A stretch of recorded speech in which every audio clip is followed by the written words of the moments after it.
I also have this row of rose bushes, and this is the third season coming on us, and I pruned them. If you look inside, I pruned out all the dead and some of the crisscrossing ones, trying to get an open center for air. And I gotta tell you, it's pretty painful.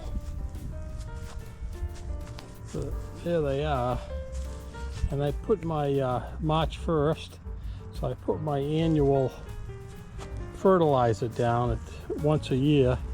It's got instant and slow release.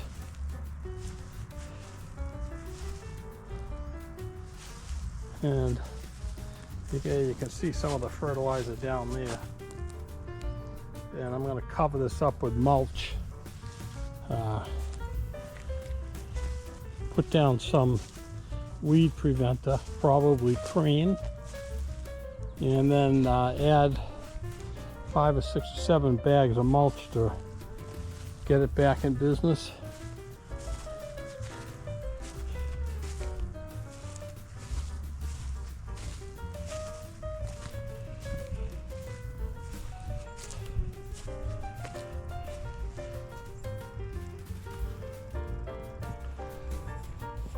Please subscribe to my channel.